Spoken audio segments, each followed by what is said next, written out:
Hey everyone, and thanks for joining us for today's session. I'm Renee Lowe on the customer marketing team.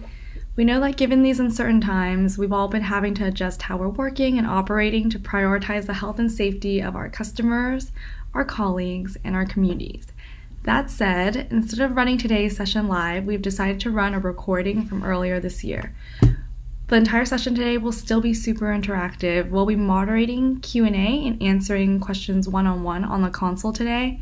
We felt it was really important to continue to get the tips and best practices out to you during these challenging times. Thank you again for joining us for today. We're really here to help you, so we'll be on hand to answer any questions. With that, we can let the recording run.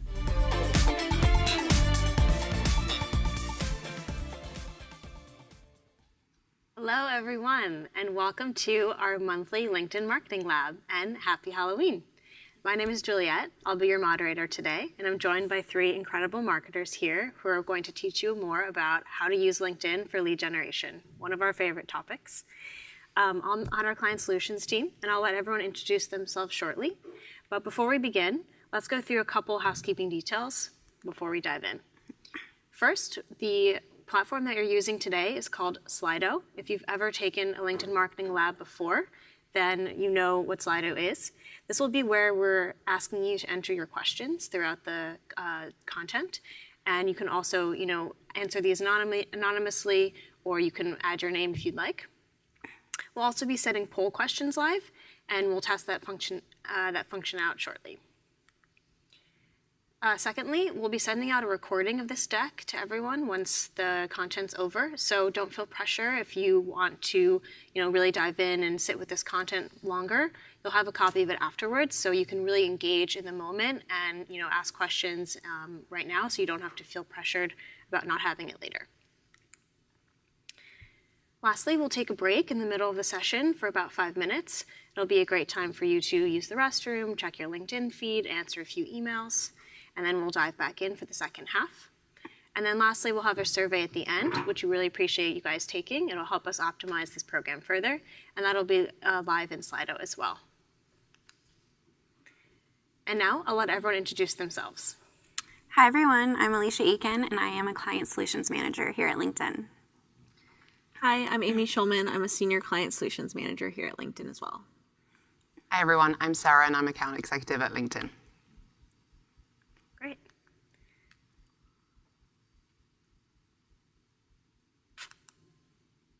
So we were going to ask a Slido poll, but we can also go over the agenda. Oh, there's the Slido poll. So because today's Halloween, we just wanted to start off with a quick icebreaker and ask everyone what you're being for Halloween, or what you're dressing up as. On my end, I have a favorite punny costume. It's a unicorn. It's not a onesie, but instead a t-shirt with corn on the front and a unicorn horn. What about you ladies? Dressing up? I'm keeping it classic and going as a witch. I'm going as a couple's costume, and we're doing Men in Black. Love it. I'm a LinkedIn employee for the day. I like the Pennywise. Same. Yeah, I'm saying a gypsy. Cyberpunk, that's awesome. Cyberpunk. Baby shark. Baby shark, very timely. Yeah. Love it. We have another Men in Black person. Sarah, we'll have to have a competition. 404 costume not found. Love it. Georgia O'Keeffe. Wow. Awesome. Thank you guys for sharing, and obviously we hope you have fun later. But for now, let's dive back into our content, and I'll hand it over to Sarah to talk over the agenda. Great. So firstly, we're going to talk through why content marketing is so important for lead generation. Then we're going to talk through generating leads on LinkedIn and some best practices. We'll move into targeting strategies for lead generation, which is super important. Walk you through our different ad formats. The fifth section will be around campaign measurement. Section 6 will be around optimizing your lead gen campaigns, obviously leveraging that campaign measurement capability. And then last but not least, we'll be putting it all together for you.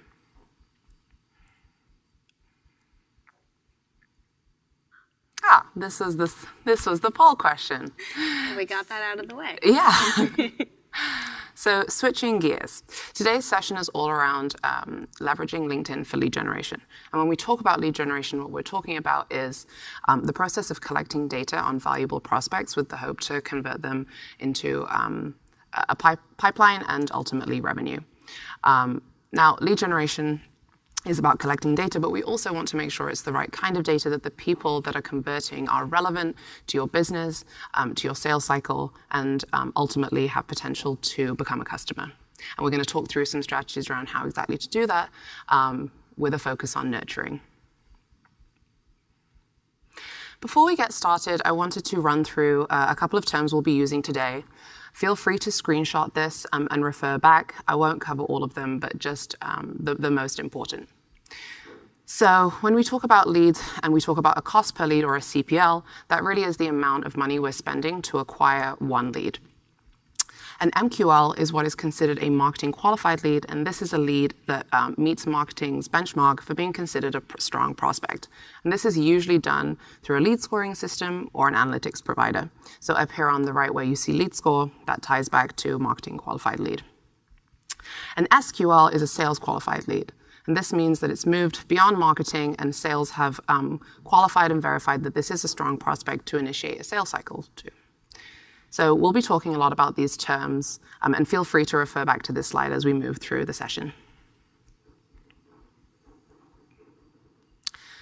So first, we're going to talk about why content marketing is important for lead generation, and it really is a very, very valuable mechanism to drive demand and to drive lead generation. And when we think about content marketing, we really want to think of it with the funnel in mind. So we're all aware of this funnel, reach, nurture, acquire. Another way to think about it is educate, validate, and convert.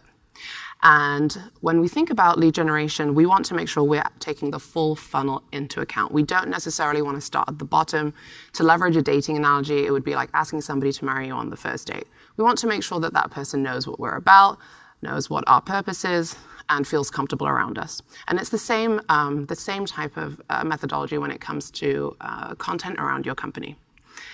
So at the top, we have content that really speaks to the consideration phase of the buying process. The prospects in this phase are really looking to be educated on the industry, potentially your company. Great content to use in this phase are things like blog posts, infographics, anything that's going to enrich that prospect's day-to-day around a potential problem that they might be facing. Then moving into nurture, this is where we get to be a little bit more solution-oriented. So in this phase, prospects know they potentially need some kind of solution, but they are asking you to differentiate yourself via content. So here we want to talk about, validation. So client testimonials are a great way to validate what you do. Case studies, ebooks, product webinars, really talking about how your solution is the right solution for them. And then once we've built this brand equity, we've let them know, about the solution. That's when they're primed to convert.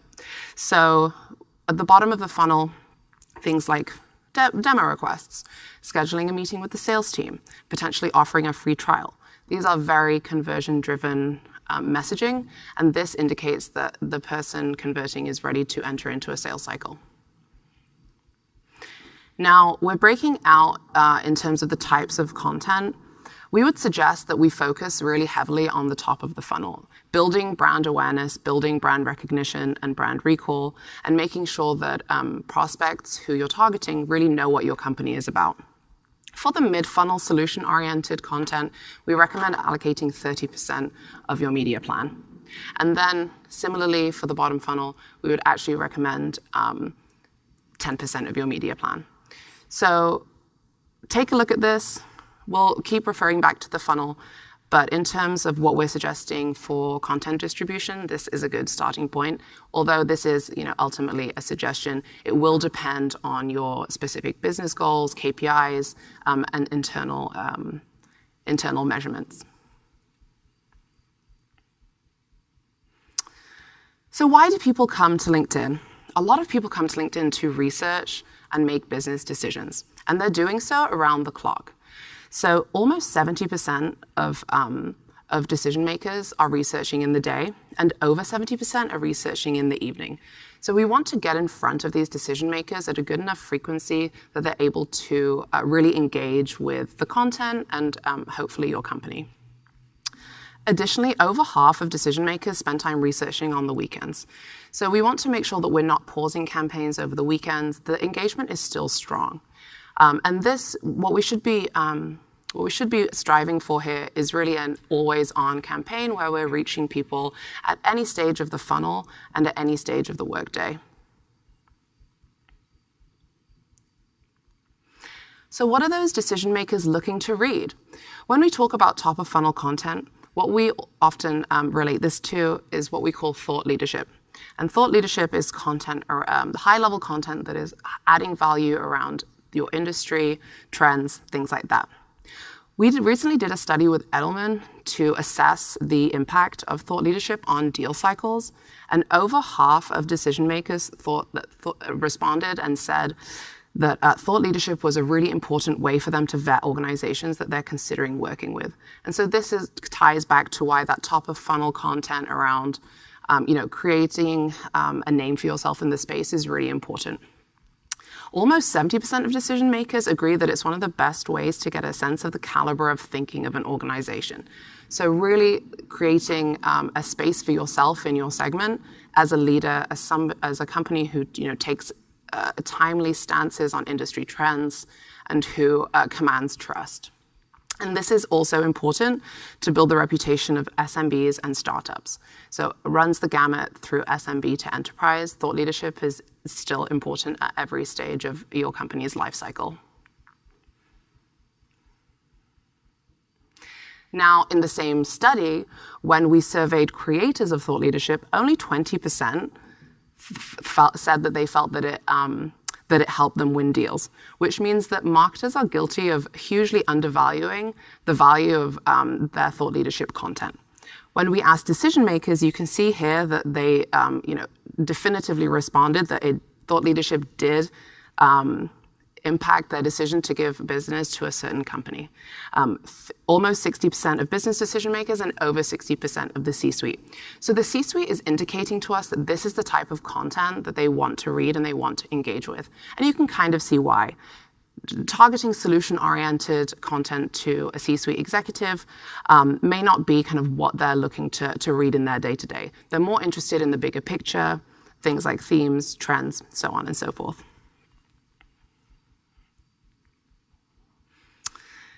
Now, I know this is a hot topic, gated versus ungated, so just to level set, when we talk about gated content, it's any content that is behind a form field that one must fill out in order to acquire. Now, when it comes to demand generation, I think marketers can tend to over-index on gating most, if not all, of their content because it's very easy to tie back to that demand generation KPI. But LinkedIn data shows us that almost 40% of tech buyers are less likely to consider a vendor that gates their first piece of content, and 75% of tech buyers are less likely to consider a vendor that gates all of their content. So I think we have to be really strategic around the types of content that we're gating and the types that we're ungating in order to really build trust with our prospects. An example from LinkedIn that was given in the last marketing lab on lead generation was around a piece of research that was internally commissioned. It was really highly valuable. The marketing team has released it behind a gate, and they got pretty good results. We have a pretty big audience here, so it was around 2,000 downloads. But the following year, when they ran the same piece of research, they ungated it just to see kind of what the reaction would be. And it ended up getting over 1 million page views. So you can see there the huge discrepancy in terms of content consumption from 2,000 downloads to over 1 million views. So we really have to ask ourselves around the value of the content and the value that it's bringing to prospects and whether we want to gate that or not.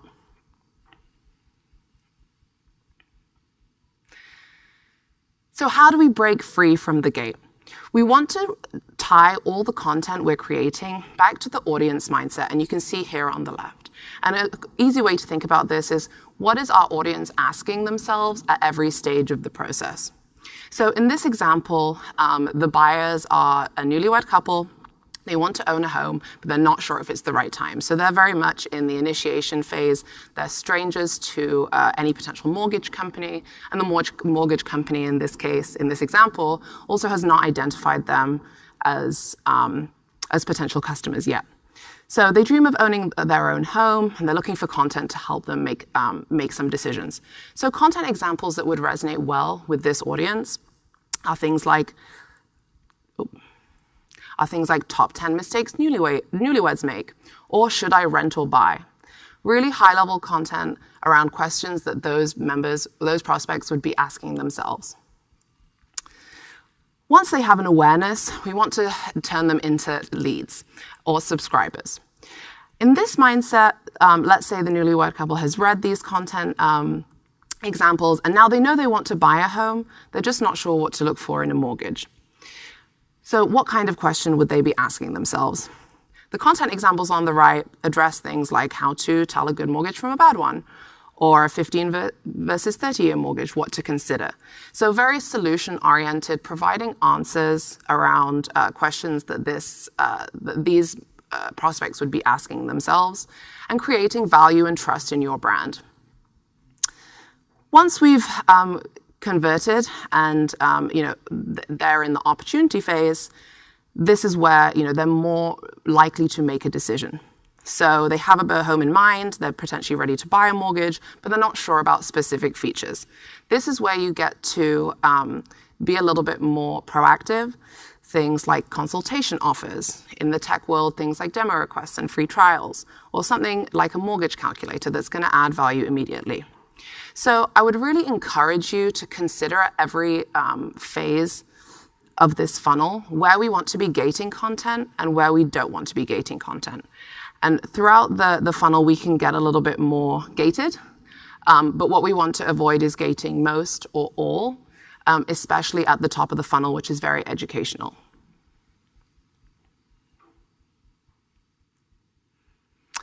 So why LinkedIn for lead generation? First and foremost, this is a stat that we're really proud of. 82% of B2B marketers cite LinkedIn as their most effective platform for content marketing. And this really speaks to the quality of our newsfeed and the legitimacy of the content on the site. So we want to make sure that people feel a trust in the source of their information, and this is something that we care about very deeply. In fact, the last 3 years in a row, we have been voted the top social platform in the Digital Trust Index by Business Insider. So, and actually ranked first in 5 out of 6 pillars of digital trust, including security and legitimacy. So we want to make sure that when people are consuming content, not only do they know that it's legitimate, but they also trust the platform enough to feel comfortable giving over their information. And this really speaks to that level of trust on LinkedIn that we've cultivated by really having a members first approach to how we do business. So getting into the weeds a little bit, and we'll elaborate, I'll hand over to my teammates over here in a second to go through this in more depth. But at a high level, what are LinkedIn solutions for lead generation? So first, we want to make sure we're targeting the right audience. And this is an audience that is valuable to your company and that hopefully should be contributing to pipeline with the opportunity to potentially close a deal. So you can leverage LinkedIn's first-party data, which we're going to run through in a second, things like job title targeting, company industry, company size, and there's a whole list of ways we can mix and match those to get to the most relevant members for your business.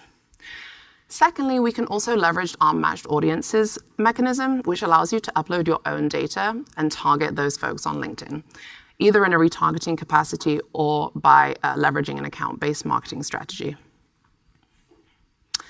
Shifting gears slightly, so you have the targeting, you know who you want to reach. Now you will need to decide what kind of ad formats you're going to leverage to get in front of these people at scale. Firstly, we have sponsor content. This is the native unit within the newsfeed. Not only can this be a static image, but it also can be video or carousel. Secondly, we have message ads, formerly known as sponsored in-mail. So this is a very personalized one-to-one message delivered straight to the member's LinkedIn in-mail inbox. For sponsor content and message ads, you are able to integrate a feature that we have called LinkedIn Lead Gen Forms, which is a pop-up within the LinkedIn ecosystem with pre-filled form fields with the members' first-party data. This allows a lower barrier to entry and can oftentimes improve the efficiency of your lead generation campaigns. Then there are text ads. These are the ads that appear at the top of the newsfeed and on the right-hand rail with the logo element. And dynamic ads are also on the right-hand rail. These are the ads that pull in your profile picture. You can use these to drive followers for your company or also to distribute content. And we'll dig into those in more depth in a little while. So once you have your targets set up, you know you're reaching an audience that you want to reach, and you have your ad formats picked out. What we want to do is make sure that we're reporting on these campaigns so that we can take data indicators to optimize them over time. So the first thing we recommend is installing the LinkedIn Insight tag on your website. This allows us to do things like conversion tracking, which tracks post-click activity on your site, as well as report on campaign and website demographics so we can see who's engaging with your campaign and who's visiting your website. And then last but not least, it allows us to see click and conversion demographics, which is really important to making future decisions around campaigns.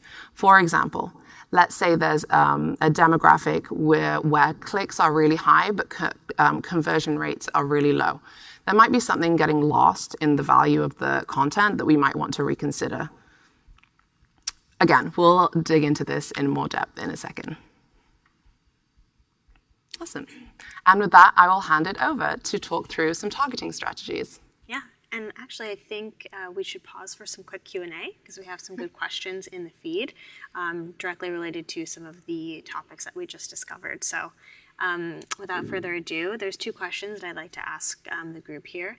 And also there's a lot of great questions in here that are very product focused or ad format focused.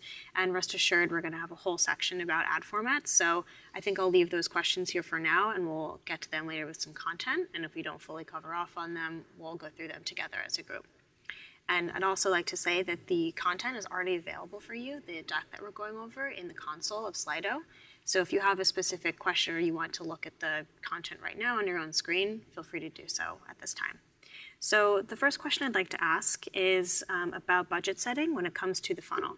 So the question is, how would you recommend setting budget when deciding what percentage of my budget to put against top of funnel versus lower funnel campaigns?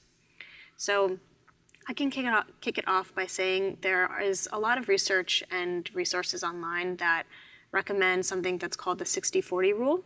So that would mean that 60% of your marketing budget should go to brand campaigns and 40% should go to demand generation campaigns. And the reason you do that is because you want to create a very viable funnel and have a larger top of funnel audience so that you have enough of a qualified pool in your lower funnel audiences to actually convert them effectively. That's just one kind of canon of marketing expertise, but there are different ways to do it, depending on the size of your budget. I think you'd have to look at really the KPIs, key performance indicators that you're really looking to get, and then probably shift your budget accordingly there. So if you really need traffic to your website, then that would be a great indicator to put most of your budget towards campaigns that are geared towards traffic to your website. That's just one example. Do you guys have any thoughts? I would agree on the 60-40 rule. I think we want to make sure there's good coverage at the top of the funnel so people have an awareness of your company, your solution, and also the problem that you're trying to solve for. So I would agree with the 60-40 rule. I think for the 40%, it's up to you as a marketer to decide what goes to mid-funnel content and what goes to bottom-funnel content. And then the second question is, are there specific strategies for lead generation for small businesses with products and services targeted towards a specific industry? So I know some people on the line are not necessarily doing marketing for a small business, so this isn't the most universal question, but I wanted to at least call out that the LinkedIn marketing blog has a lot of great resources specifically for SMBs on how to leverage lead generation or other marketing tactics on the platform. So quick plug for that. And secondly, I would say because we've been talking about content marketing and why it's important for lead generation, I would say that if you are a small business and you are specifically gearing your products or services towards a specific industry, then you should definitely make sure your content follows suit and that your content throughout the funnel really maps back to the journey of a customer for your specific product or business. So if we look at the example that Sarah shared, shopping for a mortgage, that's a very specific customer. And if you're a mortgage broker, then you know exactly how to kind of talk about your product throughout the funnel. If you're a small business going through for a specific industry, make sure that your content is really, really relevant at each of those stages for exactly who you're going after. And then when we get into targeting strategies, you can kind of see how LinkedIn's targeting can really match that industry really well. We do have industry targeting as one of our facets, so that's one place where those strategies can play really well together. Okay, and with that, I'll hand it over to Alicia to talk about targeting. Great.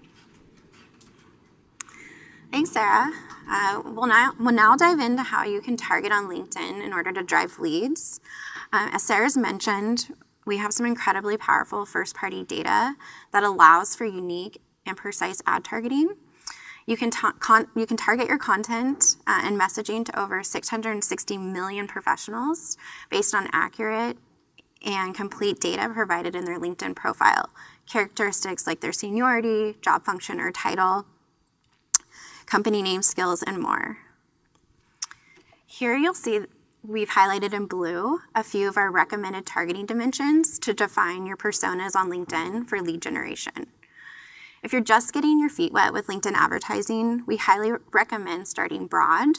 There are a lot of targeting options, as you can see, and using too many facets in one campaign, you can unnecessarily narrow your audience, which can hurt performance overall.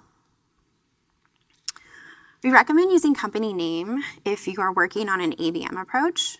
You can either enter the company name manually using the search feature, or you can upload a list of companies. We'll talk more about examples here in a minute. Company industry is a great alternative if you know your sweet spot within certain industries, but you don't have the specific companies in mind yet. In job title, a lot of marketers come to LinkedIn super excited to target job titles because you can target that specific job title based on their profile. However, you want to be careful. This can be very limiting because it requires you to add multiple variations of that title and related titles. You want to ensure that you're building out a decent enough audience size to ensure scale and efficiency. You also want to take into consideration job function. You can think of job function as sort of an umbrella that job titles fall under. And job seniority is pretty self-explanatory. You have your senior, manager, owner, partner, etc. Member skills is also a great targeting tool. These are self-selected by people in their profile and also keywords mentioned throughout their profile. And lastly, we highly recommend that you align your targeting strategy with your lead scoring model in order to ensure that leads become MQLs or SQLs. Let's say you require a certain company size or seniority. You'll want to apply those dimensions to your campaigns. This will help improve your lead to qualified lead conversion rate. Next, we'll talk about testing. We can't say this enough here at LinkedIn, test everything and then test it again. We really ascribe to this methodology in our own LinkedIn marketing campaigns. Within those recommended targeting facets we discussed, it's important to try combining different filters to increase scale and ensure you're reaching members that matter the most to your business. We typically recommend starting with audience sizes anywhere over 100,000 to 300,000, but please note this is really going to depend on your specific objectives. And then after getting any non-negotiables for lead scoring in place, such as company size or geo, you can play with different targeting combinations to mix and match, which allows you to optimize later for best performance.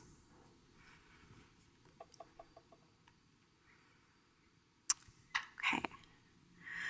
Not only can you use our demographic data when setting up an ad campaign on LinkedIn, but you can also take your own first-party data and match that against LinkedIn's member base to engage people who are most likely to become qualified leads. For example, you can retarget people who've recently visited your website, import segments from your marketing automation platform, target lists of millions of email addresses from your CRM system, or engage people who work at the thousands of companies in your sales team's target account list. So a lot of options here. And we've seen that combining LinkedIn and first-party data helps target people who've already displayed an affinity for your brand. Hundreds of advertisers found that leveraging both their first-party data and demographic data significantly improved cost per lead by up to 14%.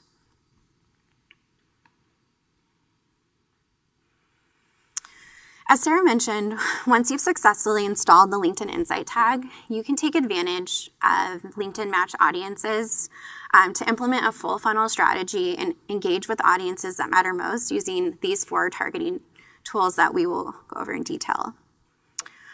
Website retargeting, as mentioned before, involves placing the Insight tag on your website to re-engage people who've already visited your site. You only need 1 tag for website targeting and conversion tracking, so that's a win-win there. This is really valuable, especially for lead generation, to help drive those people who are lower in the funnel, signaling direct interest through to conversion.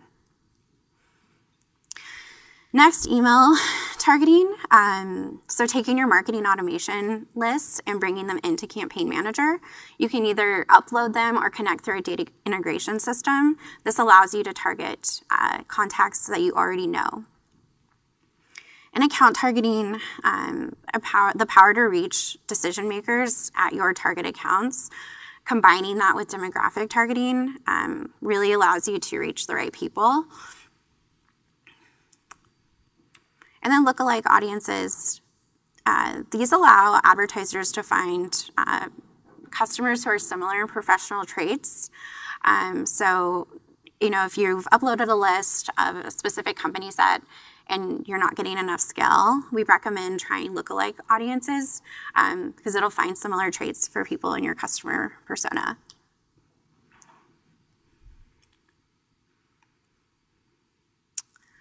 Okay, great. So now we'd actually love to hear from you. How would you or how do you use match audiences to convert prospects to leads? I think there's going to be a lot of use cases here, so there's no wrong answer, but we're looking forward to seeing what you come up with.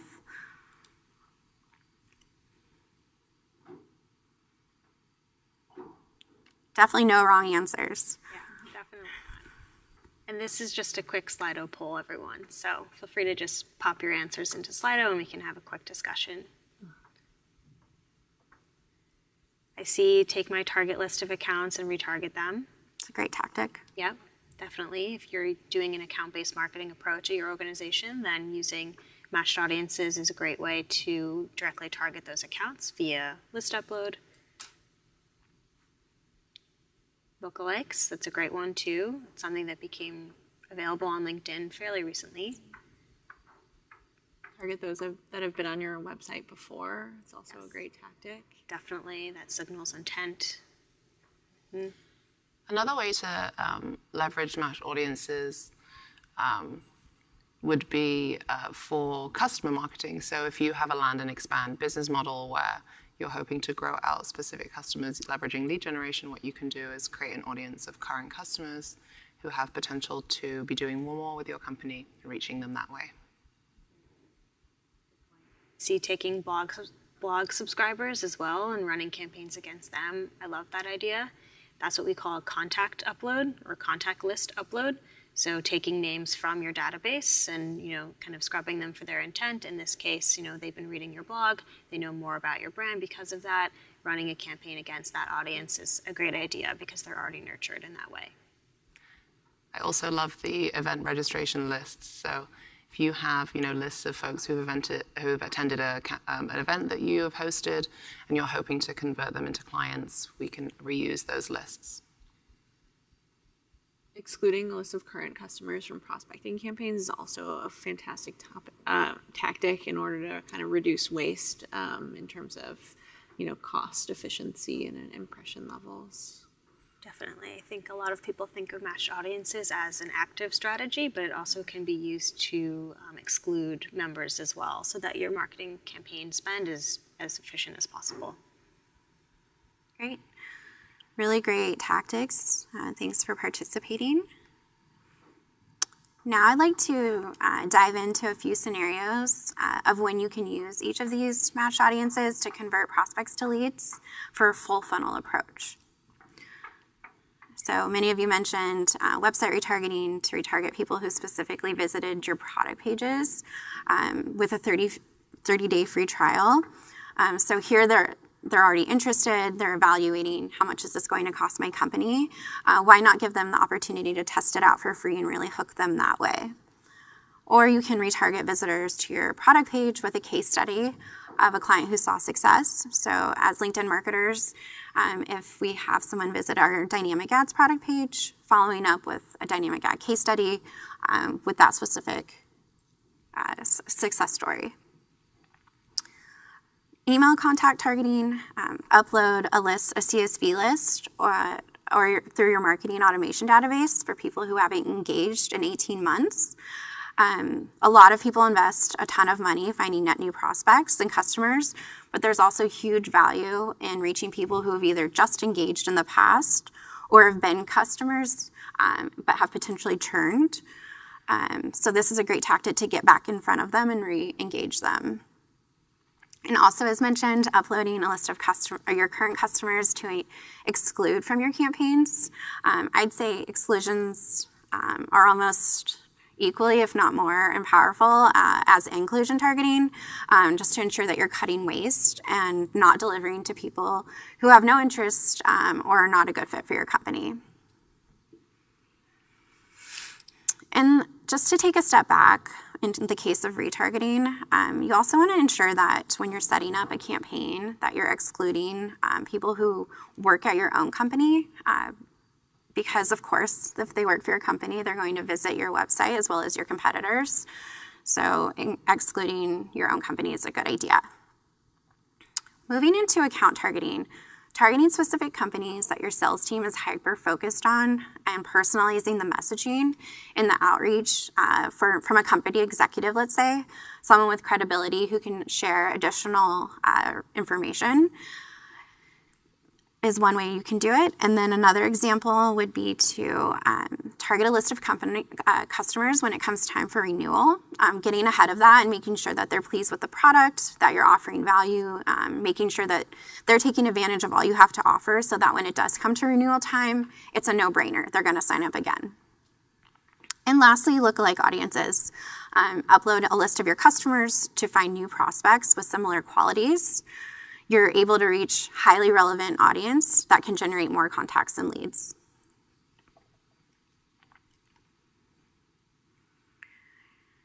Great. So now moving into best practices, I feel that each of these could have their own session, but we'll try to dive in with a little detail in a few. So first, make sure that you're segmenting and retargeting your website visitors to fit the marketing funnel. I think Sarah explained this perfectly. For example, we find that you're almost guaranteed to see poor campaign performance if you use just one campaign to target professionals in different countries from different industries and unrelated functions.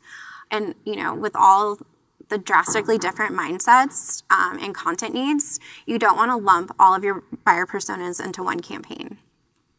If you do that, you'll have trouble personalizing your content for each stakeholder group. You also want to make sure that your buyer personas are clear and well-defined. Break out key personas into separate campaigns and group together the criteria that makes sense, including related industries, geographies, or job functions. This will help you deliver the right messaging to a subset of LinkedIn members.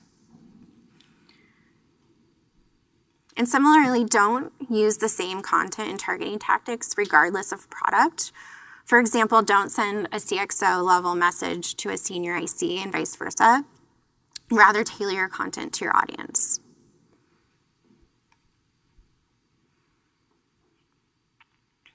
And also, as mentioned, ensure that you're optimizing your campaigns post-launch by leveraging the click and conversion demographics reporting drop-down tools.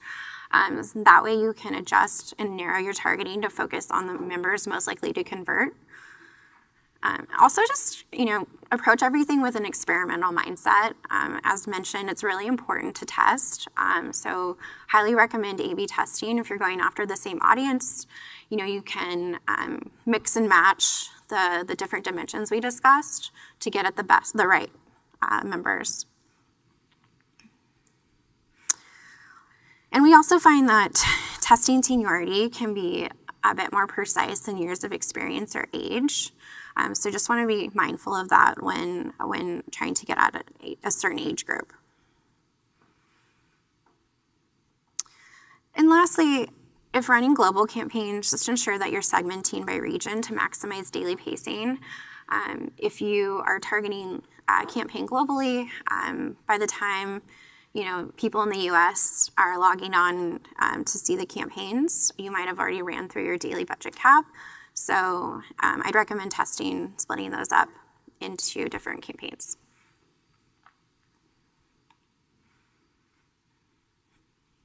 Okay, so let's pause for a Q&A. We've got some great questions in the queue.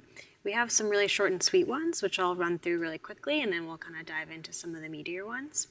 So one of the questions is website demographics free of charge? And the answer to that is yes. That's completely free to you, and that's also something that you can install before you even launch a campaign on LinkedIn, because it just uses pixel data and monitors your website traffic. That's something that you have 24/7 and that you have despite any campaigns you're running on LinkedIn. So I definitely recommend using that tool to help create some data-driven personas when you're ready to launch some lead generation campaigns. Another question is, we have a few of these actually, about how to actually create lookalike audiences. So this is really simple. When you're in your Campaign Manager account and you go to Account Assets and you go to the drop-down for Matched Audiences, once you're there in that view, when you check the box next to the audience that you'd like to create a lookalike from, a little button will go from gray to blue in the top right-hand corner. It has a little silhouette of a person, and when you click that, it will say Create Lookalike Audience, and then it will push that segment automatically to your Campaign Manager account. And you can do this with either an account list or a contact list, so keep that in mind as well. Another question is how to install the Insight tag. This is really easy as well. When you are in that Account Assets area of your account, go to where it says Insight tag. You can find the code there, and then I'd pass that along to someone at your company who has web development expertise, and they can just install it in the source code of your website. Of course, if you have that expertise as well, you can handle that too, but it's pretty simple. And we recommend putting that in the global footer of your website so that it therefore fires on every single page within your website. That way you're just tracking every piece of traffic that you can. And then we have some questions here about minimums for uploading matched audiences, since we've been talking about this topic. The minimum is 300 members. So if you're uploading a list of contacts, you would actually want to make sure that the list is well beyond 300, because your match rate may not be completely one-to-one. So I think the recommended is about 300,000 contacts to start at least. And then for companies, we recommend at least 3,000. But of course, you can go beyond that. And then let's see, we have some other questions related to targeting and audience sizes. So one is just, what is your recommended audience size when targeting people in specific industries? I think you guys would agree, audience size kind of depends on your marketing objective. So if you're going after just awareness and you're trying to also get website traffic, you'd probably want to have a larger audience size. I would say at least 1 million. Then, conversely, if you are going after a more nurtured audience, you should probably have a bit smaller scale.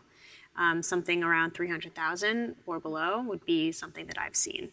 I hate to caveat that I've seen audience sizes range completely. I would say the most important thing is to just make sure that your audience has that intent if you're doing a lead generation objective, and that you have good scale if you're doing more of a top-of-funnel campaign. I'd also like to add, if you're unsure and you want to start broad, run the campaign for a week or two and then leverage the click demographics to see who's engaging the most within specific industries, and then you can refine and launch another campaign that's just targeting those who are engaging the most. Great. And then another question about matched audiences is, how do CRM and email targeting lists work when we have company emails and people may be using their personal emails for their LinkedIn profiles? So I would say that's definitely a real, fact that we see when you are using matched audiences. People on LinkedIn tend to have both their personal and their business email on their profiles. So our best, advice would be to just try uploading the list and check out that match rate in the matched audiences tab to understand what percentage of your audience you actually have captured on LinkedIn. You'll see the match rate just right below the segment in matched audiences. We tend to see about 35 to 50% match rate across the board, but it kind of depends on the nature of how you acquired those emails. If you asked for a business email versus a personal email when you got the name, then you're more likely to have one or the other. So I would judge by the match rate, and then seeing what you end up with, knowing that the minimum to launch a campaign is 300 members, and you can kind of go from there to assess whether you can actually use that list or not.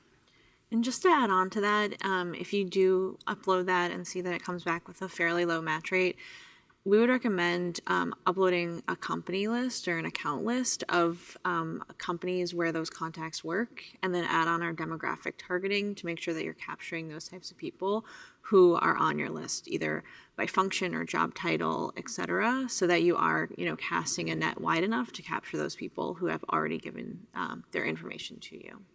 Yeah, and to add on to that, I think it also speaks to the importance of leveraging demographic targeting as well as matched audiences, and having a strategy that leverages both in tandem, so we can ensure that we're not missing out on relevant prospects that are valuable.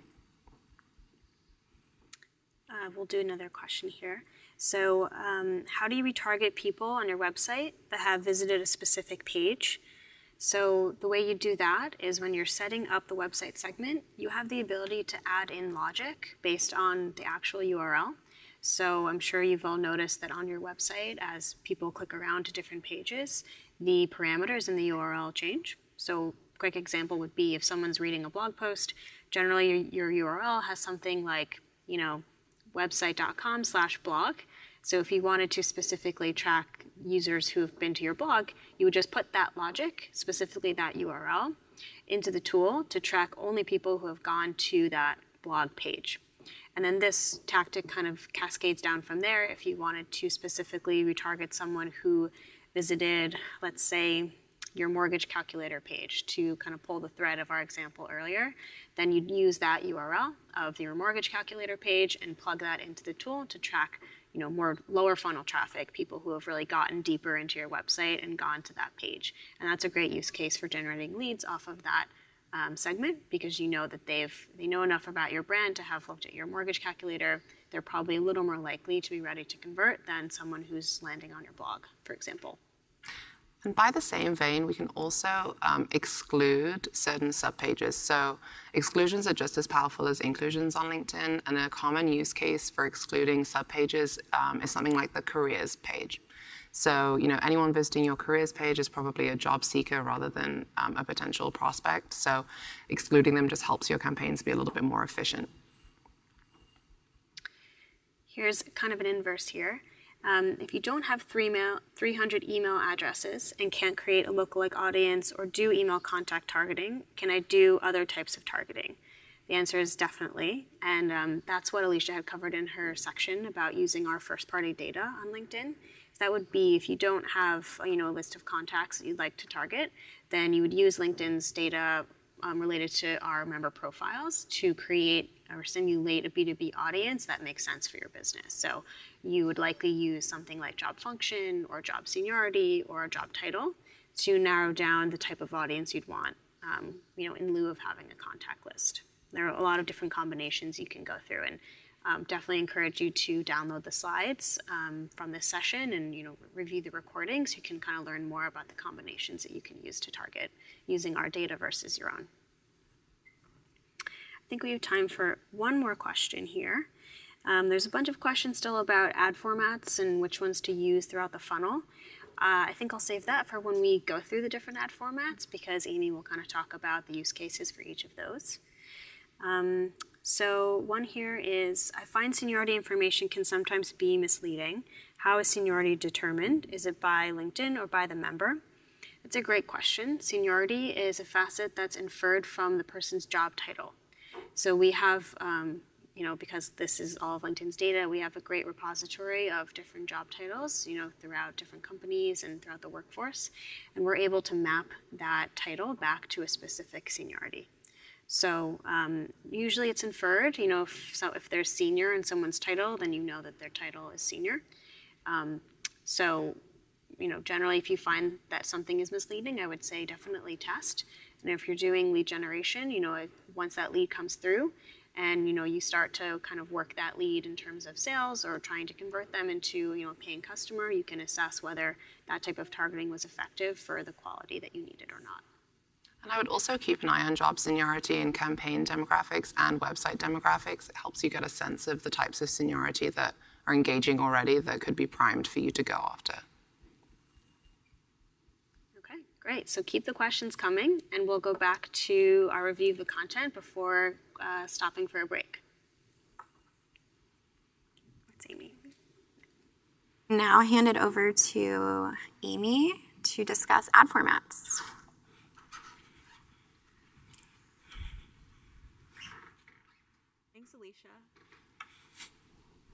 So before we take a deep dive into ad formats, I first want to start off by talking about the importance of objectives. So we've recently changed our campaign manager interface to lead with an objective-based buying flow. So what this means is that before you even choose your ad format, you start with choosing your campaign objective. So the 7 that you see here, ranging from awareness, consideration, down to conversions, are the 7 options that you have when creating a new campaign in the campaign manager. So for the focus of today's webinar, we'll focus on the website conversions and lead generation objectives. So we've put together a bit of a cheat sheet of sorts for you guys today to map back all the ad formats and the objectives that they align to. So as you can see, the website conversions objective actually can be used with any ad format that we offer today. This is because the website conversion obviously takes place on the website. So as long as you have that insight tag installed on your landing page where you're driving members to from these ad formats, you can track those conversions within LinkedIn. Conversely, with lead generation, you can see that all of the ad formats are supported with the exception of text ads and dynamic ads. Dynamic ads is definitely on the roadmap, however, it's not currently available. So lead generation will only be available sort of in the LinkedIn feed as well as in your LinkedIn inbox. And I'll get into more of those specifics shortly. So to kick things off, we'll start with a single image ad. So this is the ad that you probably see most frequently in the LinkedIn feed. This ad allows you to really engage with prospects with relevant content in the world's only professional feed and in premium placements beyond using our LinkedIn audience network, which allows you to kind of increase your reach across the web while still targeting your target audience that you would see on LinkedIn. The great thing about this ad is that you can it's really versatile so that you can use it at every stage in the funnel. So for more brand awareness, for very low funnel conversion asks, it's a fantastic ad and probably our most popular. And it also integrates with our lead gen forms. So you can, send people off onto your landing page for website conversions, or you can have them fill out the form within the LinkedIn feed itself. So again, really fantastic ad format. Additionally, we launched sponsored video last year, and this is a fantastic format as well for any stage of the funnel. If you're thinking more brand awareness, you might want to promote some kind of sizzle reel that maybe talks or teases about an upcoming event that you haven't yet opened up registrations for to kind of get people excited.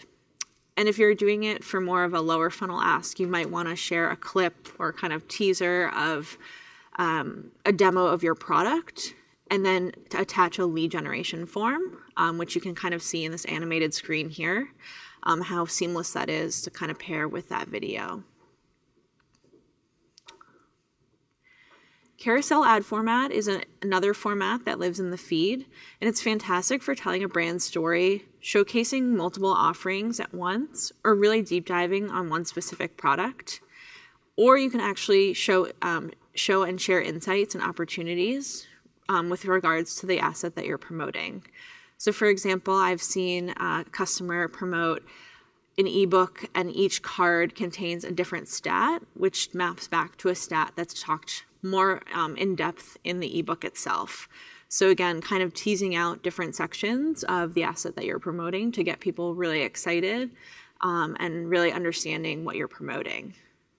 In this case, we allow between 2 and 10 cards, although our best practice and recommendation is between 2 and 5.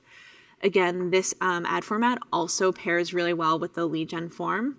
So if you are asking for that low funnel ask or mid funnel, for example, you can use this one as well. This is an example of an ad that LinkedIn utilized within our own marketing team. And it actually, we saw a 16% lift in click-through rate, and we think it's really because of the fact that we were able to tell a story with really interesting and kind of out-of-the-box illustration and comic book-like graphics. So this really stood out in the feed, and it really caught people's attention. So anytime you can do that is definitely recommended, since a lot of the time we see, very, very professional and strict kind of imagery, but this is, it's always great to see something fun or entertaining in the feed. So next up is message ads, and these are the ads that live in the member's inbox. So with these ads, you're allowed to send, timely, convenient, and relevant private messages to the people that matter most to you in your campaigns. So a couple of things here that are really great about this ad. So first, it's mobile optimized for really easy clicks and usage. They appear both on mobile and desktop, so really great to capture those mobile clicks. Real-time delivery ensures timely reach. So essentially, message ads are actually only delivered to members when they are logged into LinkedIn. So you don't need to worry about sending email or message ads to members who haven't logged in a while. They really just are, delivered as soon as that member logs into their LinkedIn profile. It's also an uncluttered professional context. So a couple of things here, as you can see on the laptop screen, when you open up this message ad, it takes over the entire screen. So from the inbox on the left to the message in the middle and that 300 by 250 banner on the right, all 100% kind of share a voice with your brand. So it's a really powerful tool in that regard. And one other thing about that is that you can actually only receive one marketing message ad from a marketer every 45 days. So that's from any marketer, and it really allows you as the marketer to kind of own that member's inbox for that 45-day time period, which can be especially impactful if there's a huge event or conference coming up and you want to make sure that these members know that you're going to be there. You can kind of send this out ahead of time to kind of block out any other advertisers from getting in that inbox. And then lastly, you've got the flexibility to really tailor your content. So because there's a lot more space here than in the single image ad, you do have an opportunity to kind of expand on your offering or your event or whatnot. We do recommend just having a sentence or two and a few bullet points, because again, a lot of our delivery, it happens on mobile, and you don't want to have to kind of have the person scroll through a bunch of screens to kind of get the full picture.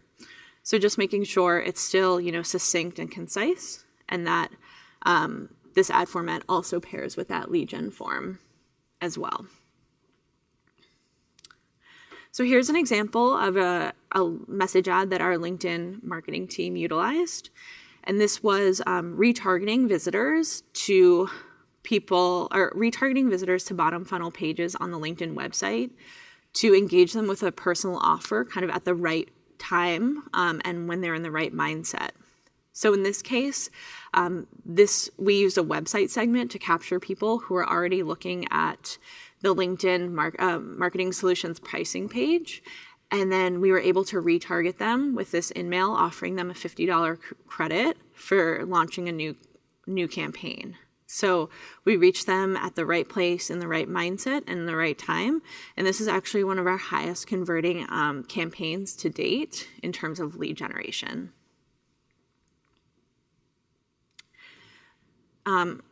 Similarly, message ads can also be utilized to really get in front of those high-powered executives and CMOs in this case. So, for example, in this case, we used sort of a one-to-one conversation with executives for this message ad, and we saw that these open rates were as high as 67%, which really outperformed when we compared it to our email campaign, which we kind of did an A/B test against. So we saw a 67% open rate and a 5 times as high click-through rate compared to email. And something that I actually forgot to mention on the previous slide is the nice thing about message ads is that it's also, you can also use macros. So you can pull in a member's first name, last name, company, industry, as well as job title. So it looks very personal. So in this case, you can see, hi, Cassandra, as a CMO today, etc. So it's really pulling in that member's information and really makes it feel like a much more personalized experience. LinkedIn text ads is an ad format that you can use conversion tracking with. It is an ad that only appears on desktop, and it's super easy to kind of set up and get going because it only requires some text and a company logo or image. It is really efficient in driving low cost, so it's great to kind of pair with some other ad formats in order to make sure that you're getting in front of your target personas in multiple ways with multiple frequencies on LinkedIn. Again, this is another example of how LinkedIn used text ads for some bottom funnel objectives. We used it as for a white paper, an ebook, as well as some free trials, and we saw really great results from using this format. LinkedIn Dynamic Ads is another ad format that we have. This ad format, again, also lives on desktop only, whereas the image ads and the message ads live on mobile and desktop. And the nice thing about this ad is that it dynamically pulls in the member's profile image, so it automatically kind of generates a lot of engagement on LinkedIn. There's a couple of ways to use this specific product. So one, you can see that we can drive conversions to your landing page, website, or app. You can also kind of future state, as I mentioned before, use this to generate leads by promoting your LinkedIn content through like a white paper. So that's more to come on that. And then you can also build brand awareness by increasing your company page followers and using this sort of as a follower campaign as well to really get more of those followers to your page. So a few more examples from our own marketing team here at LinkedIn. We used dynamic ads to really personalize this ad, and we saw a 326% lift in performance when we used members from our own marketing team versus the LinkedIn company logo. So this was an event registration, and it drove much higher engagement than just the standard LinkedIn logo. Additionally, as you may have seen in the carousel example, we really want you to get creative and have fun with your image. So in this case, we kind of added these different graphics, and we saw just really high engagement with these compared to, again, just the standard company logo. This also kind of relates back to what Alicia was saying in terms of testing. You definitely want to test different targeting types, but you also want to test different versions of your creative as well to see really what resonates most with your target audience. And a few other slides before we head into a break. So focusing on your landing page. So again, if you're not going to be using that lead gen form on LinkedIn, you really want to make sure that your landing page is set up for success. So as you can see on this laptop image here or screenshot, you can see that the text is pretty short and succinct, and the form is kind of the main part of the screen. So it's easy to read. It's above the fold, and we also have the autofill with LinkedIn button on there, which really just allows you to click. Once you click it, it fills in all of your information from your LinkedIn profile. And this is a small piece of code that you can get from visiting our help center, and you can install it on any landing page that contains a form on your website. LinkedIn Audience Network is something I alluded to earlier. So this allows you to kind of just expand your reach by promoting your ads on different websites and apps across the web that are equally as professional as our feed.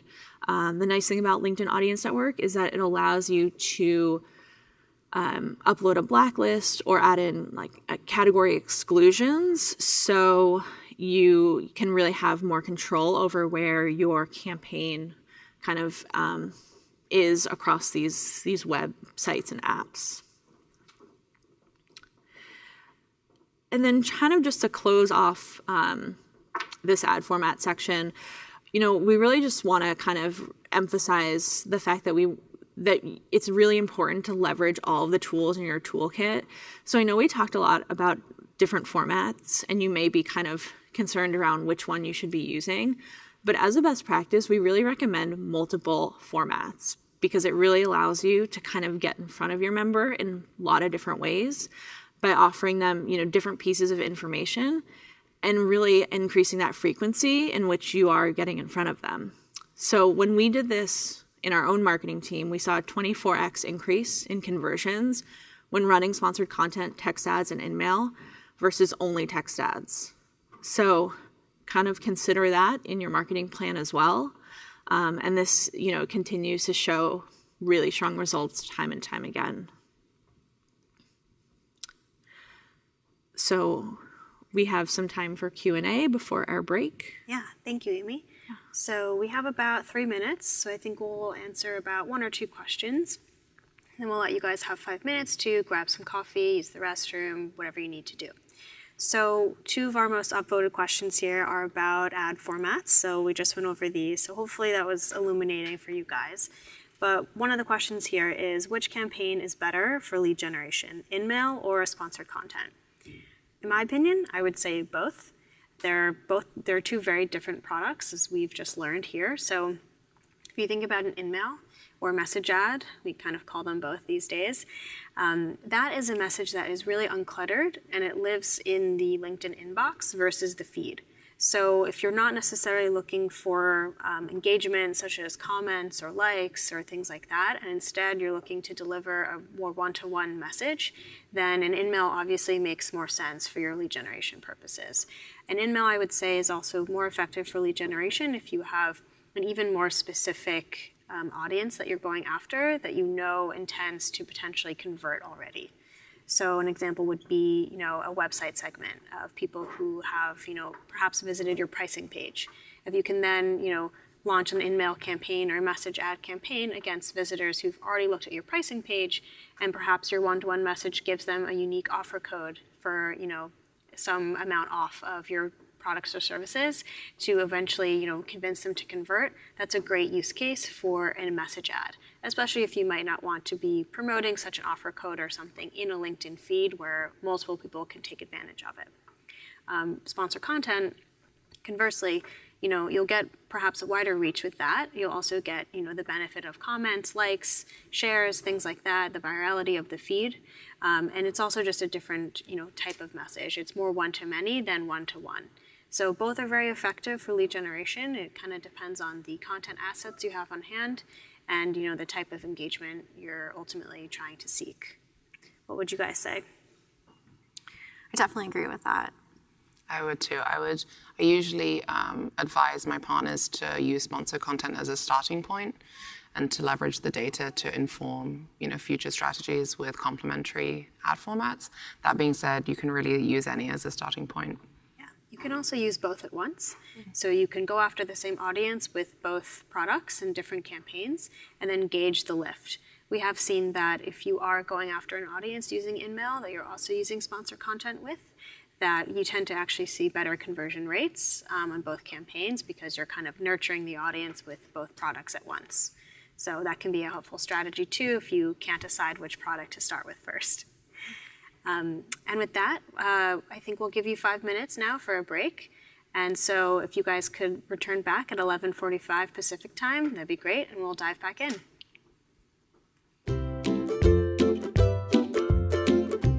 LinkedIn lead gen forms are a great solution for marketers looking for qualified leads.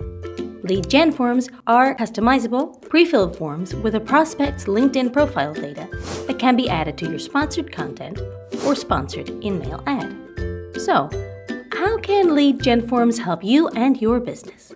At a glance, lead gen forms help marketers collect high-quality leads at scale. They provide a simple way for companies to gather the data they need to qualify a lead in one click from a member on LinkedIn. They also make it easy to track the ROI of your LinkedIn campaigns with cost per lead, form fill rates, and conversion rate reporting. You can use lead gen forms to deliver content like white papers and ebooks, share an event sign-up, generate newsletter sign-ups, provide discounts, and more.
Welcome back. Now that you have a lay of the land with our ad products, let's take a closer look at the lead gen forms capability. As mentioned, lead gen forms allow you to capture quality leads for your business using pre-filled profile data within the LinkedIn platform. Whether that's on your desktop or mobile, you can reach them both there. With a single click on the form, you can reduce friction and improve conversion rates on mobile. You can also measure your ROI, including your campaign CPL, lead form fill rate, and the specific audiences that are converting into leads. And lastly, you can easily download your leads directly from Campaign Manager or your CRM automation system of your choice.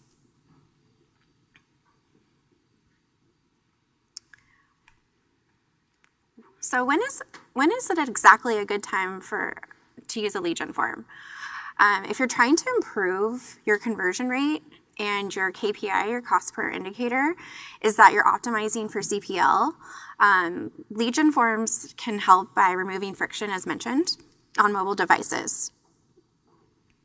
If you're trying to improve either your marketing qualified lead or sales qualified lead rates, lead gen forms can be a solution if the issues that's what's preventing from MQL to SQL is that these prospects aren't ready to talk to a salesperson.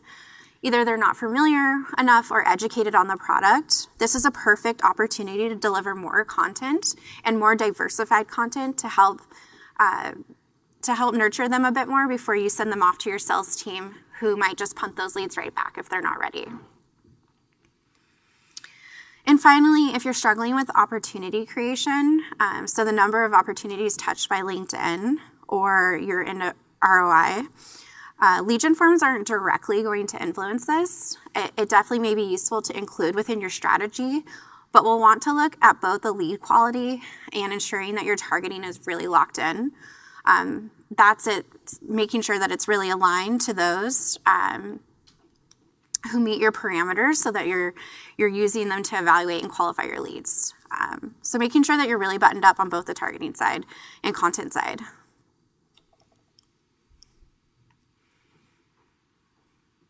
So we've talked a lot about the success we've seen with lead gen forms, and you don't have to take my word for it. We did an analysis of the lead gen form completion rate versus driving to sponsor content on the advertiser landing page and using a standard form there. And what we found was that in comparison, lead gen forms actually drove 3x better conversion rates than driving to the site. So just imagine for a second how many more leads you could be capturing if you were to leverage this feature.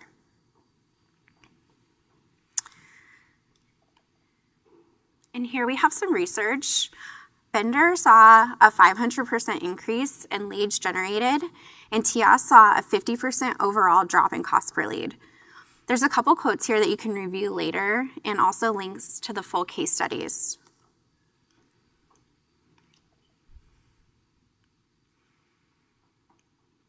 Okay, so let's discuss getting started.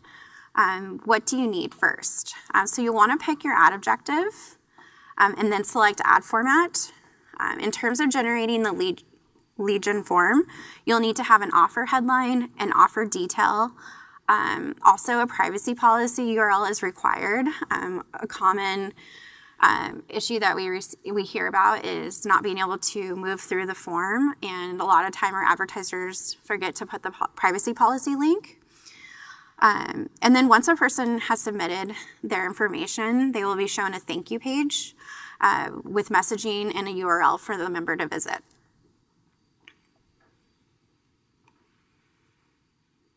It's also really important to know what members can fill out on the form. So a member cannot submit a form with any empty section. If they're not completing the form, they won't be able to be submitted as a lead. So if a field besides email, phone number, and gender is pre-populated from your profile, it also won't be editable. And here's a screenshot, and we'll actually go through a quick example of setting up a form in a second.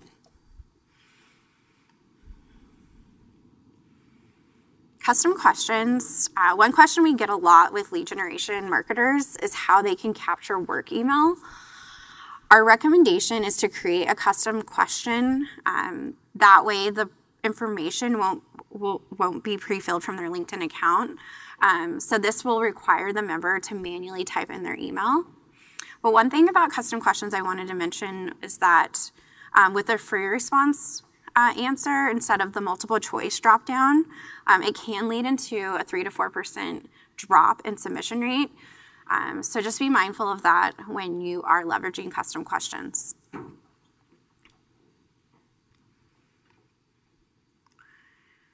Great, so now we'll hop into a quick demo. So hopefully everyone can see the Campaign Manager UI. We're going to hop into the demo account.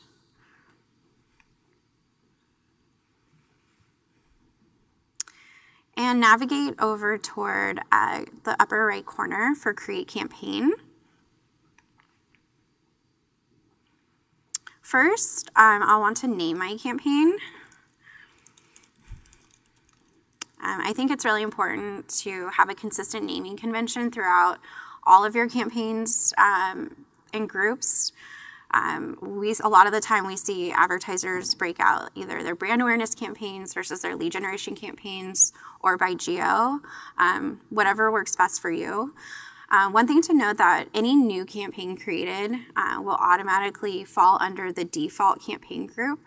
So in order to change that, you can just click on the pencil icon and select the other groups that you have created already. Another important thing to note is that if once a campaign goes live, you're unable to move it from one group to another. So really important to ensure that all of your draft campaigns are where they need to be before launching.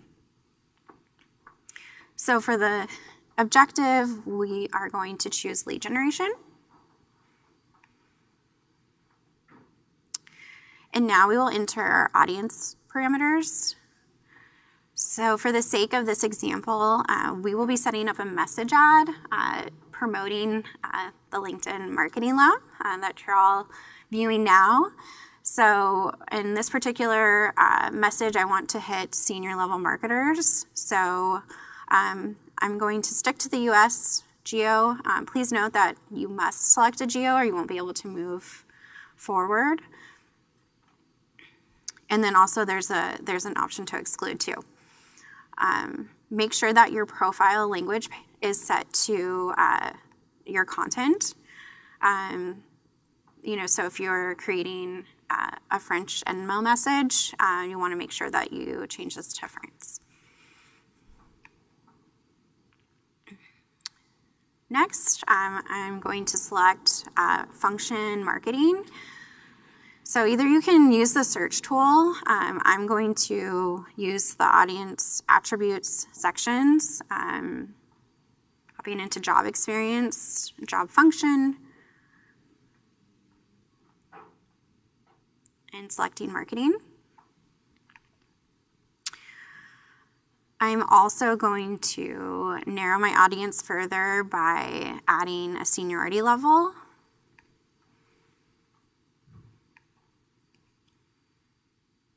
So for this example, let's do senior and above.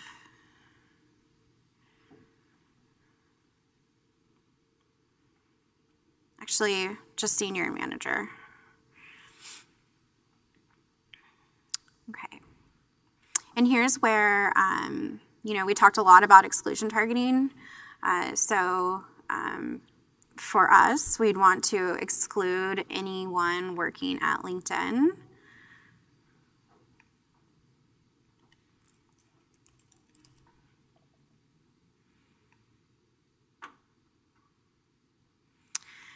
And as you can see, as we're adding in targeting dimensions, there's some stuff happening over here on the right.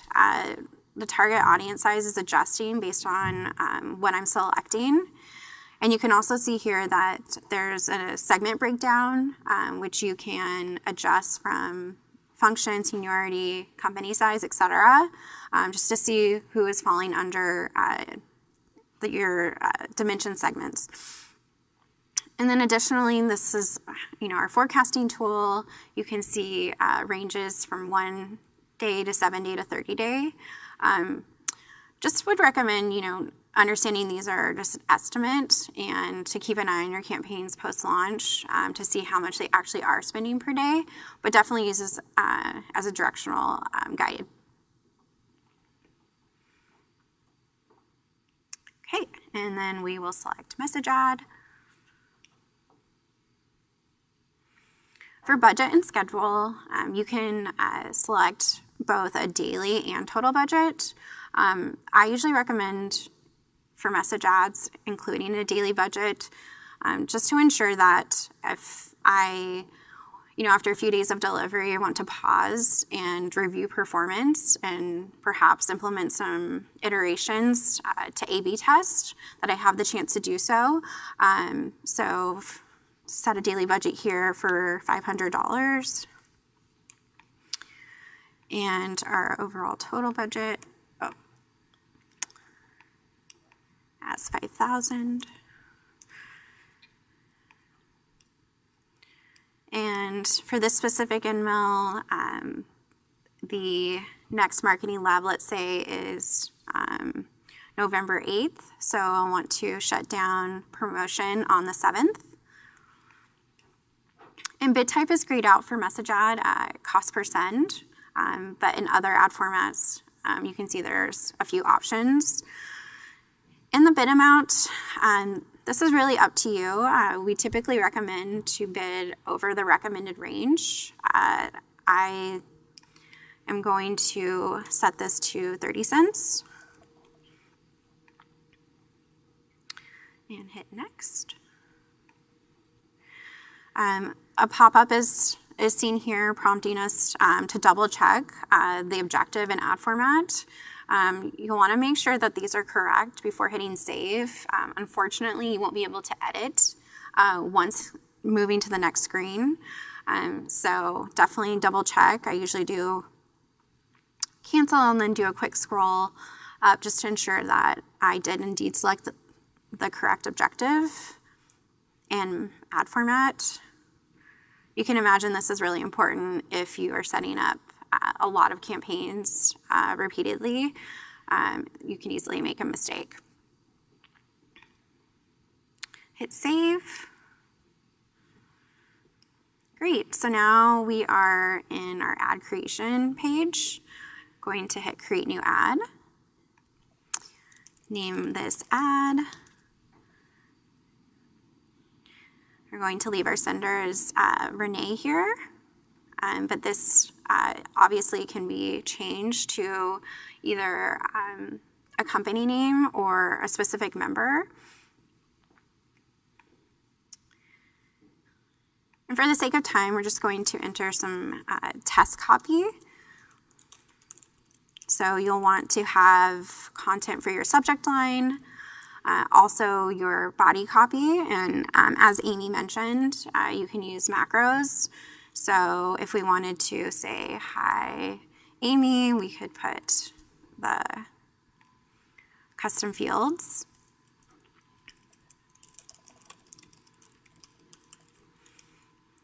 And then just moving through the rest of the prompts, you'll want to include a call to action,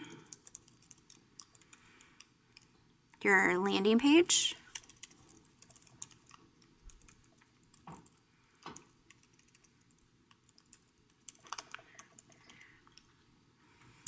and additionally your banner ad. 300 by 250 is the dimension size. Great, so we have all of our in-mail copy in place, and don't worry, you can edit this if you need to make changes later. Now we're going to move into the form details, so the lead gen form. Please note that you can really create your lead gen form at any time during your setup. You can just navigate to the lead generation form dropdown in Campaign Manager, or for this example, we're going to create it directly in the ad campaign. So for lead gen form, I'm going to hit create new. and I'm going to name marketing test. Again, just be aware of the language. Offer headline, and then your offer details. And here's where you would enter that privacy policy we mentioned.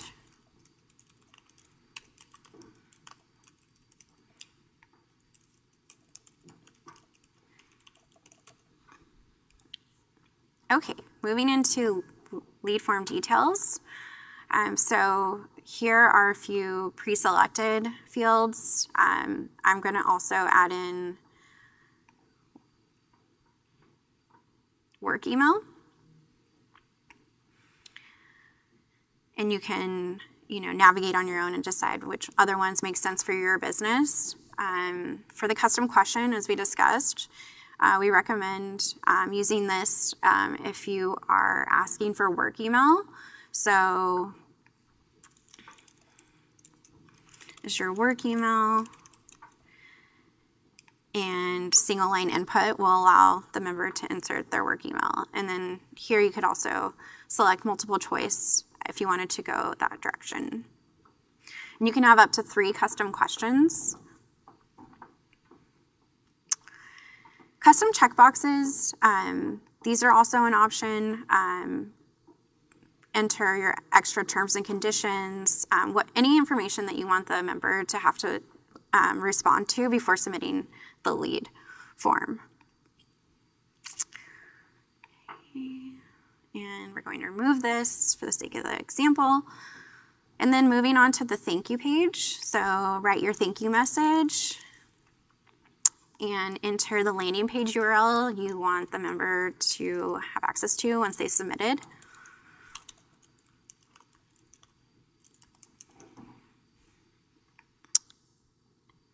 And because we are promoting the Learning Lab, we will select Learn More as our call to action. And if needed, you can add hidden fields as well. These can be used for your internal reporting for your team so that when you download your leads, you can differentiate the different campaigns based on your internal parameters. And for other reasons too, so definitely check that out if that sounds of interest. And then we'll go ahead and click Create.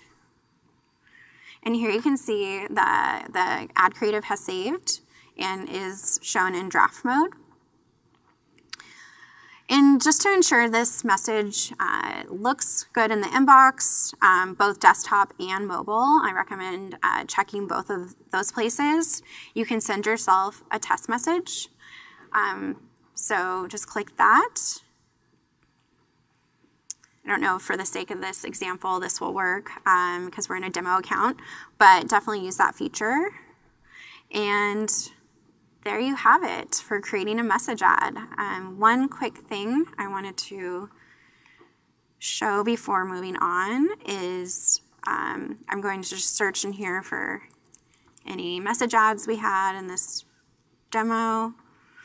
When reviewing performance, just for message ads, just ensure that you've selected the sponsored in-mail or message ad dropdown. You'll get information like open rate and click to open rate, and that'll look a lot different if you're in the standard default performance dropdown. Awesome. So let's continue back to the deck. Great, so now that you've seen a live demo, let's cover a few tips and tricks for the content-informed creation. Obviously, as mentioned, we don't want to ask too much information from our members. Definitely only include what's needed for your lead scoring. As a best practice, we've seen that less is more, 5 fields or less. Obviously, you have to do what's right for your business. So like including asking for things like phone number when it's not really needed can prevent churn. Also, please note that content and forms cannot be edited once they're saved. So in order to, and if they've been applied to live campaigns, you'll need to create a new form or duplicate an existing form and edit it that way. And try not to include fields that require manual input.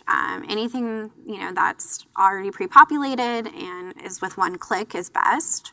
And also, as mentioned, members can't submit any fields with any forms with blank fields. It's really important to note that keeping your content and your images and copy relevant throughout I think Juliet mentioned, relevant throughout the entire process is really important. As they click on the sponsored update or message ad through to the form, you want to make sure that the messaging is consistent. And I always like to recommend test different forms and see what works best for you.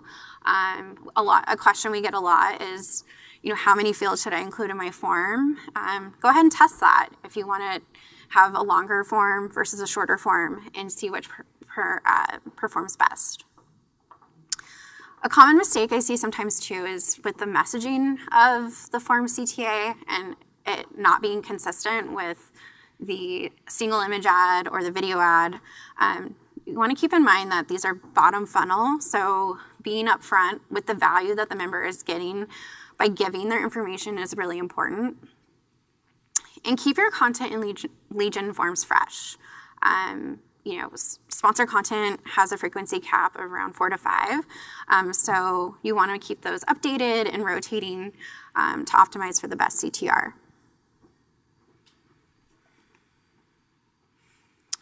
In reporting for lead gen forms, just as I showed you by selecting the dropdown for sponsored in-mail or message ad, you can select conversions and leads in that same dropdown.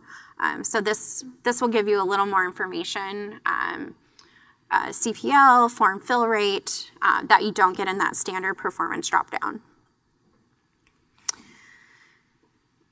And definitely dig in to your campaigns. Look in to see,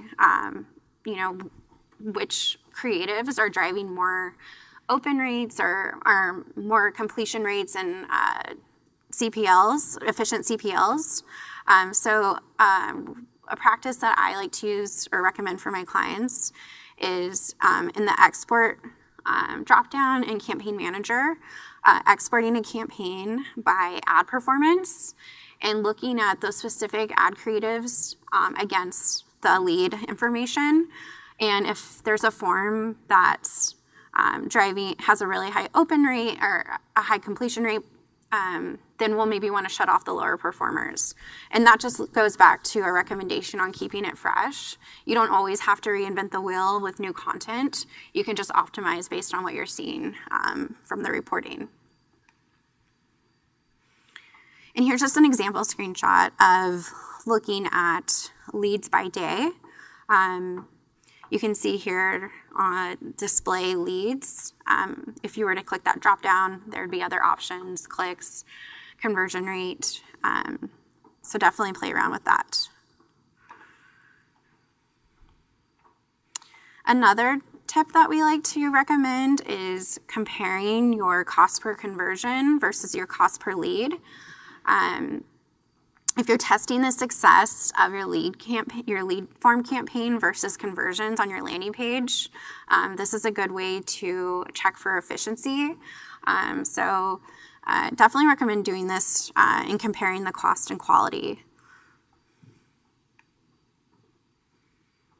And lastly, you're able to download your leads directly from Campaign Manager.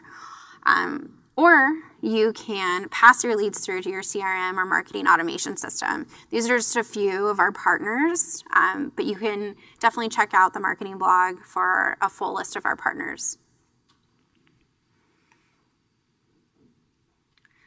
Great, and now we have some time for Q&A. Thanks, Alicia. We actually are going to skip Q&A for now, just to get through the last sections, and then we will do some Q&A at the end if we have time. Great. Awesome.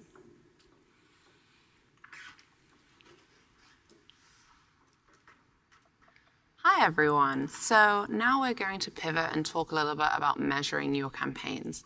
Just as a reminder, you will obviously have this deck after the fact, so don't worry about kind of furiously making notes. We will distribute this. So measuring your campaigns is so important, not only to assess the success of live campaigns, but also to inform future campaigns. So where do we get started within the LinkedIn Campaign Manager for Insights tools? So firstly, we have standard campaign reporting, things like clicks, click-through rate, engagement rate, impressions, all the standard metrics you would expect to see from an advertising platform. Then, as mentioned previously, we do have the ability to report on demographics, both for your campaigns and visitors to your website. This, of course, requires the insight tag being installed. And by the same vein, conversion tracking. So leveraging the insight tag, we can track post-click and post-view activity on landing pages to ensure that people are converting at scale and that the right people are converting. So this view should be familiar to you all, as Alicia just ran through the demo. This is where you'll kind of land as you start to take a look at campaign data. So over here on the left, we have the campaign name, and then the columns to the side are metrics like impressions, clicks, click-through rate, social actions, and so forth. We'll also be able to show you campaign demographics, so who's engaging with your campaign at an aggregate level. And we can also filter this by facets such as company name, company industry, company size, and on the personal level, job function, job title, job seniority, and so forth. This becomes extra important when we start to look at who is converting. This is LinkedIn for lead generation, so we want to make sure that we are able to report on the types of demographics that are converting and ensure that they're the right demographics who are able to populate a pipeline and ultimately lead to revenue for your company. And then as we've talked about website demographics, so if somebody has visited LinkedIn, we're able to report when they visit your website at an aggregate level. So taking this example here on the screen, for this company, it looks like software engineer is the top job title visiting their website. And so what this indicates is we might want to include software engineers in a potential campaign. What you can also do here is, as we talked about previously, very briefly, we can also take a look at subpages. So what you might find is that the demographics hitting your main website are different to product pages or a requested demo page. So we want to make sure we're looking at the data as granularly as possible so that we can make decisions about future campaigns. And conversion tracking. So this is how we're able to report on the types of demographics that are converting.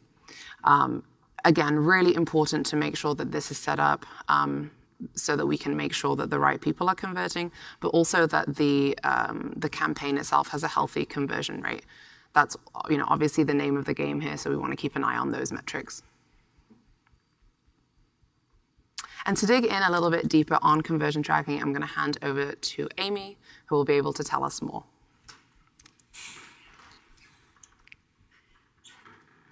Thanks, Sarah. So a little bit about why you should use our conversion tracking. You may be using conversion tracking on your end using DoubleClick or UTM parameters, but it's super important to also use our LinkedIn conversion tracking because it really helps to be able to see kind of a full story of your conversions on LinkedIn. So a couple of reasons to dive more in depth here. So you can see more complete metrics to see your total performance. So we record post-view as well as post-click conversions. You can also optimize at the campaign and creative level because you're able to see which creatives and campaigns are driving the most efficient ROI. You can also see accurate counts because of the direct capture of the LinkedIn Insight tag firing. Additionally, it unlocks advanced features for a stronger ROI because you can use the conversion auto optimization, which we've seen a 13% reduction in CPAs. It also allows you to get access to retargeting, like we talked about earlier, as well as website demographics. And then lastly, it provides deeper insights to optimize campaigns. So you've got more control over optimizations from your campaign demographics, and you've got greater visibility into your campaign performance. So a lot of you, I know, may be asking conversion tracking versus lead gen forms, when should you use them? So to start with conversion tracking, the use case is that you really want to get conversions on your website. So this is recommended if your website maybe is more of a content hub or contains a lot of information that's just too long to kind of include in a single image ad or a message ad. It can also be used if you're collecting leads that maybe flow into some sort of event CRM for an upcoming event and you want to track attendance. Essentially anything that really requires the use of that website. You can also use it for collecting and building a website audience for people who are going to that website to use for future retargeting efforts as well. Conversion type in this case, you can use it for multiple things. Really, this is just for your benefit to kind of keep track on your end. Things like purchase, add to cart, download. There's a bunch of different options. They don't affect your campaign, but they're there for your information. Ad formats, as we talked about, they're available. All of them are available for conversion tracking. They deliver on both mobile and desktop, and you will need that insight tag that we've been talking about for conversion tracking, but it does give you that insight into the demographic reporting. Conversely, with lead gen forms, the use case here is that you want to get leads on LinkedIn. It's much more frictionless because it all takes place on the LinkedIn platform itself. But you need to be okay with accepting kind of the options that we offer in terms of the form fields that Alicia talked through. The conversion type here is leads, of course.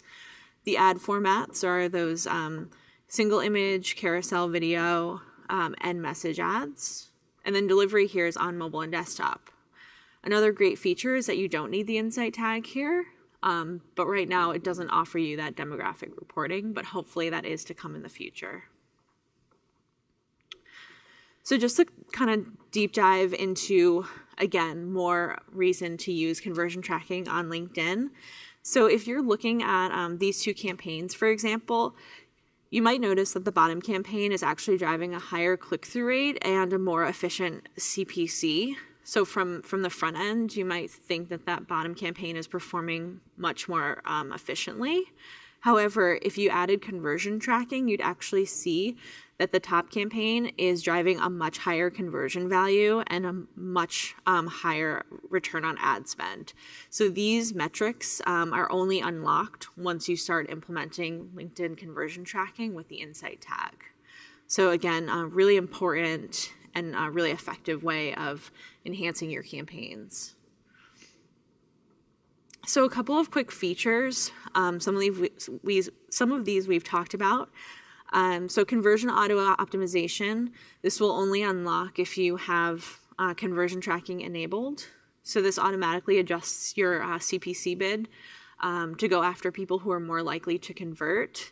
And we've seen this within our own marketing team drive more efficient and lower CPAs up to 13.5%. So definitely a great tool to utilize. You can also apply multiple conversions to a campaign. So this is a great tactic, especially if you have sort of a multi-page form. You can kind of you can track each page and see where people are falling off within the process. And then you can use that to maybe tailor or kind of optimize your landing page experience. Some customers also apply a conversion to the initial landing page as well as the thank you page and kind of use that data to send different messaging in the future. So that's an option as well. And then you can also use this for troubleshooting to see and make sure that your tags are actually firing on the right pages. So you'll see an active status, and then you'll see the last time the signal was received, and that was essentially when the last conversion event fired. If you aren't seeing that little green dot next to it, you can go to the website URL, visit it, and see if it changes. It usually takes a few seconds, but if not, you may need to troubleshoot further because that may mean that the tag is actually not on that page.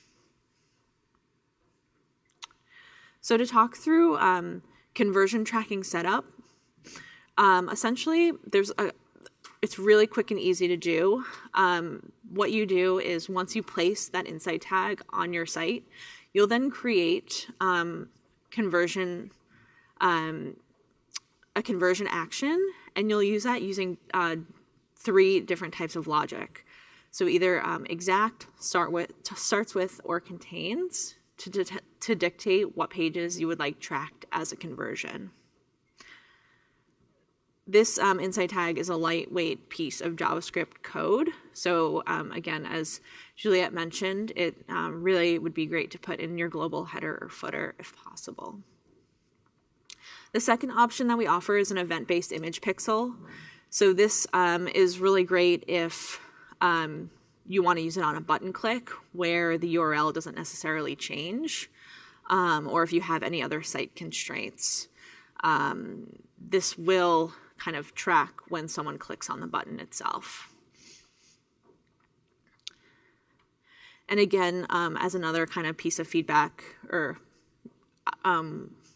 like best practice, these actually are great to use if your call to action leads to a PDF. As the insight tag, the JavaScript one actually can't track PDF pages. So you'll definitely want to utilize that as well.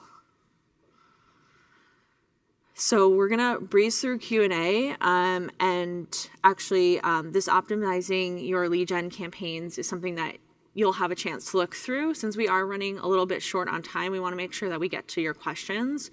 So we're gonna skip through this right now, but definitely take a look afterwards. And I'm gonna get through these slides and kind of put it all together. So just bear with me.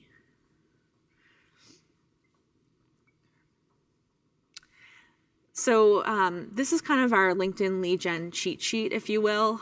All of the things that we've talked about here today are really going to be the best tools to use when setting up your lead gen efforts on LinkedIn.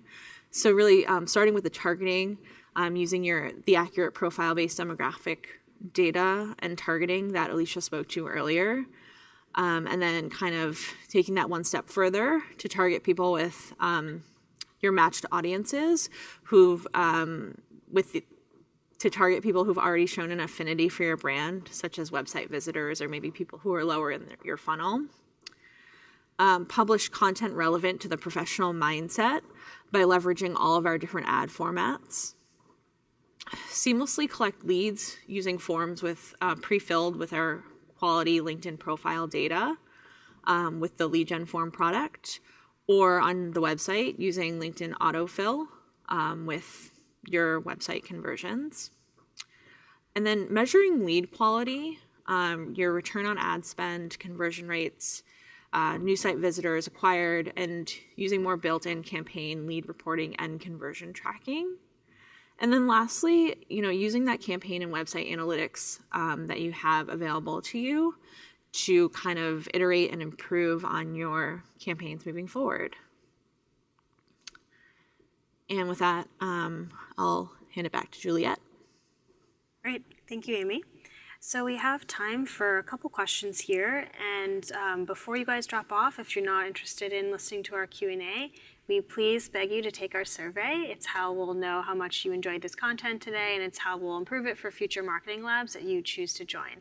So you can find that survey right in Slido, and we appreciate you filling that out, and thank you so much. So first question that we'll answer here is about A/B testing. So the question is, when A/B testing a sponsored content campaign, how long should I test before making a new test?